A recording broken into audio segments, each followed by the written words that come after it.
안녕하세요. 강동 경희대학교 병원 내분비대사내과 전지은입니다. 저는 당뇨병, 비만, 고지혈증과 같은 여러 대사질환들을 진료하고 있는데요. 사실 임신이라고 하는 것이 여성의 호르몬 환경에 큰 영향을 주기 때문에 대부분의 내분비 질환들이 새로 생기거나 또는 악화되는 경우도 있습니다. 그래서 임신 중뿐만 아니라 출산 후까지 이어지는 추적 관찰을 굉장히 중요하게 생각하면서 진료하고 있습니다. 일단 산모에게서 당뇨병이 있는 경우는 크게 두 가지 경우로 나뉘는데요. 첫 번째는 임신하기 전부터 이미 당뇨병으로 치료받고 계시던 환자분이 임신을 하게 되는 경우이고요. 두 번째는 임신 당뇨병이라고 해서 임신 전에는 당뇨병이 진단된 적이 없었지만 임신 후에 이제 당뇨병이 새롭게 진단된 케이스를 얘기를 합니다. 그래서 이 두 가지는 조금 분리해서 생각을 해주셔야 할 것 같고요. 오늘의 주제는 임신 당뇨병이기 때문에 이제 임신 중에 당뇨병이 새로 발병한 케이스라고 생각하시면 되겠습니다. 임신 20주 이후에는 태반이 커지면서 태반에서 여러 가지 호르몬들이 분비가 되는데요. 태반에서 나오는 호르몬들은 대부분 혈당을 올리는 방향으로 작용하기 때문에 인슐린이 자기 작용을 제대로 못하도록 만듭니다. 이 현상을 인슐린 저항성이라고 얘기를 하는데요. 그 췌장에서 인슐린 분비를 이제 촉진을 해서 이 인슐린 저항성을 이겨낸다면 정상 혈당이 유지가 되지만 그렇지 못한 경우에는 임신 중에 혈당이 높아지는 상태가 되는 것입니다. 네, 안타깝게도 임신 중에 고혈당 환경에 노출된 아이는 이제 출생 후에도 당뇨병이나 비만 같은 여러 대사 질환에 굉장히 취약해지게 됩니다. 따라서 임신 중에 혈당을 잘 관리하는 것이 출생 후에 아이의 건강을 위해서도 아주 중요하다고 할 수 있겠습니다. 최근에 이렇게 대한당뇨병학회에서 팩트시트가 새로 발표가 되었는데요. 이 팩트시트에 따르면 2013년에 이제 임신 당뇨병의 유병률이 7.6%였다가 2023년에는 12.4%까지 사실 급격하게 증가하는 추세를 보이고 있습니다. 결론적으로는 현재는 산모 10명 중에 1명 이상이 임신 당뇨병을 경험하게 되고 있는 상태인데요. 사실 외래에서도 굉장히 체감을 하고 있는 것이 일단 1번은 고령 임신이 되는 경우가 굉장히 많아졌고요. 이제 두 번째는 조금 비만하거나 아니면 혈당이 좀 경계선상에 있는 환자분들이 임신을 하게 되는 경우도 많아지면서 기존보다 인슐린 저항성이 이미 높은 상태에서 임신을 하게 되기 때문에 이런 임신 당뇨병의 유병률이 늘어나고 있는 것 같습니다.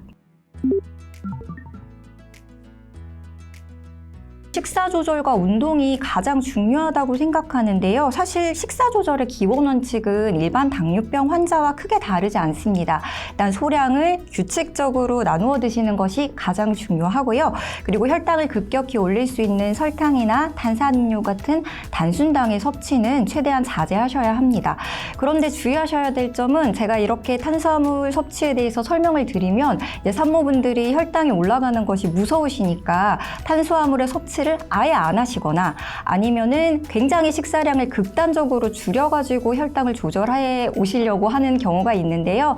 이런 경우에는 반대로 저혈당의 위험도도 올라가고요. 또 이제 케톤산증이라고 하는 그 심각한 합병증이 생길 수가 있기 때문에 오히려 태아의 건강에 더 좋지 않다고 생각이 됩니다. 그 운동도 굉장히 중요한데요. 식후 30분 후부터 보통은 시작을 하시라고 설명드리고 있고 한 15분에서 20분 정도 걷는 정도의 가벼운 강도의 운동만으로도 산모들의 혈당 조절에 큰 도움이 되고 있습니다. 그리고 혈당은 보통 하루에 4번 측정을 해보시도록 교육을 하고 있는데요. 공복 혈당, 그리고 식후 1시간 또는 2시간 혈당 선택해서 총 4번을 측정하시면 되는데 일반 당뇨병 환자와 비교했을 때 임신 당뇨병 환자들의 그 혈당 조절 기준이 훨씬 더 엄격합니다.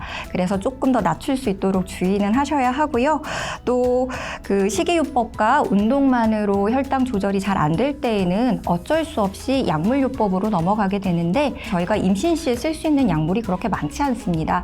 하지만 다행히 이 팩트시트에 따르면 산모들의 이제 90%가 식단 관리와 운동만으로도 이제 잘 혈당이 조절되는 현상을 경험하게 되고요. 그리고 이렇게 해서 조절이 잘 되지 않는 경우에는 이제 약물 치료, 즉 이제 인슐린 단독 치료로 유지하게 되는 경우가 많다고 생각하시면 되겠습니다. 인슐린 치료는 환자분의 상태를 보고 결정하게 되는데요. 이제 공복혈당만 높아져 있는 경우에는 공복혈당을 낮추는 기저형 인슐린 한 번을 사용하고 생활관리를 같이 하는 경우가 있고요. 이게 식후혈당이 계속해서 조절이 안 되는 경우에는 식후혈당을 낮추는 식전 인슐린까지 추가해서 총 4번 정도까지 인슐린을 투여하게 됩니다. 네, 임신당뇨병의 경우가 특히 더 그런데요. 이제 임신당뇨병을 겪은 환자의 50%까지가 출산 5에서 10년 안에 이형당뇨병으로 이제 진행할 확률이 굉장히 높다고 알려져 있습니다. 그리고 일반인과 비교했을 때에도 임신당뇨병을 경험한 산모의 최대 10배까지도 이 이형당뇨병이 발생할 위험도가 증가하게 되거든요. 그래서 임신 중에 혈당 관리뿐만이 아니라 이제 출산 후에도 꾸준한 이제 혈당 관리가 필요한데 보통 이제 원칙은 출산 6주 후에 경부 당부화 검사를 통해서 당뇨병이 없어졌는지를 확인하고 있고요. 거기서 정상이 되었다고 하더라도 이제 1년에 한 번 정도는 정기 검진으로 혈당 추적 관찰을 해보시는 것을 추천드리고 있습니다. 사실 고령 임신이 세계적인 추세잖아요. 이제 고령 임신을 막기에는 조금 어렵겠지만 임신 전에 준비를 통해서 임신 당뇨병은 충분히 예방하실 수가 있습니다. 그리고 그 기본은요, 치료랑 마찬가지로 식단 조절하고 운동입니다. 특히 임신 전에 이 적정 체중을 유지하는 것이 굉장히 중요한데 그 체중계의 숫자가 중요하신 게 아니라 보통 이제 이 허리 둘레가 인슐린 저항성과 직접적인 연관이 있기 때문에 복부 비만, 즉 허리 둘레를 줄이는 것에 조금 포커스를 맞추셔야 할 것 같고요. 또 이제 임신을 계획하고 있으시다면 혈당 검사를 한 번쯤은 해보시는 것이 좋습니다. 본인의 공복 혈당이 이미 경계치에 도달을 했다면 미리 관리를 통해서 임신 당뇨병이 발생하는 것을 예방할 수 있겠습니다. 네, 모든 산모분들 화이팅입니다. 감사합니다.